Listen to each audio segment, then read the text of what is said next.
ఈరోజు మనం బతుకమ్మ సెలబ్రేషన్స్లో భాగంగా బతుకమ్మను పేర్చేసుకుందాం రండి.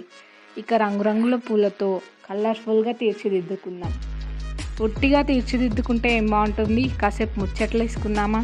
మరి ముచ్చట్లు ఏంటి అని అనుకుంటున్నారా? బతుకమ్మ గురించే ముచ్చటార్థం. అది బతుకమ్మ చరిత్ర ఏంటి, పూర్వపరాలు ఏంటో మాట్లాడుకుందాం. ఇక తెలంగాణ సంస్కృతి సాంప్రదాయాలకు దర్పం పట్టేలా ఉంటుంది ఈ బతుకమ్మ పండుగ అనేది. ఇది మన అస్తిత్వాన్ని తెలిపేలా జరుపుకునే వేడుక. ఆశ్వయుజ మాసంలో పెత్రమాస నాడు ప్రారంభమై 9 రోజుల పాటు అష్టమి వరకు కొనసాగుతుంది ఈ పండుగ జరిగినన్ని రోజులు బతుకమ్మను ఆరాధించి ఆ పైన నిమజ్జనం చేస్తారు. పాటలే బతుకమ్మ అర్చనలో వేద మంత్రాలు. చాలా బాగుంది కదా. ఈజీగా పాటలు పాడుకుంటూ సంతోషంగా ఈ పండుగను జరుపుకోవచ్చు మనం. ప్రతి పాటకు ఒక బ్యాక్గ్రౌండ్ అనేది ఉంటుంది. ప్రతి పాటలో ఒక మంచి స్టోరీ ఉంటుంది. అలాగే దాని చుట్టూ ఎన్నో కథలు గాథలు చాలా ఉన్నాయి. చారిత్రక ఘట్టాలతో ముడిపడి ఉంటుంది ఈ బతుకమ్మ పండుగ. అమ్మాయిలు 9 రోజులు ప్రార్థనలకు స్పందించి గౌరీదేవి వాళ్ళను చాలా బాగా ఆశీర్వదిస్తుంది ఈ పండుగలో భాగంగా.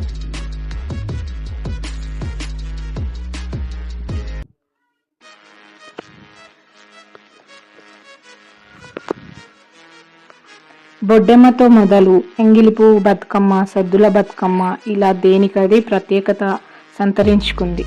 9 రోజుల పాటు కొనసాగి బతుకమ్మలను చెరువులో లేదా నీటి ప్రవాహంలో నిమజ్జనం చేస్తారు. బతుకమ్మ ఉయ్యాలో అని సాగే పాటలతో మహిళలు తమ కష్టసుఖాలు, ప్రేమ, స్నేహం, బంధుత్వాలు, ఆప్యాయతలు, భక్తి, భయం, చరిత్ర, పురాణాలు ఇవన్నింటినీ కలగలిపి పాటలు అనేవి పాడతారు. బతుకమ్మ పాటలు చాలా అంటే చాలా వినసొంపుగా ఉంటాయి.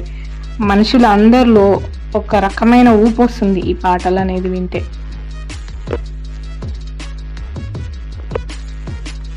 బతుకమ్మ పండుగ ప్రకృతిని ఆరాధించే పెద్ద పండుగ. పువ్వులు బాగా వికసించే కాలంలో, జలవనరులు సమృద్ధిగా పొంగి పొర్లే సమయంలో బతుకమ్మ పండుగ వచ్చి భూమితో, జలంతో, మనుషులతో సంబంధాల్ని చాలా బాగా వివరిస్తూ జరుపుకునే సంబరంగా ఉంటుంది.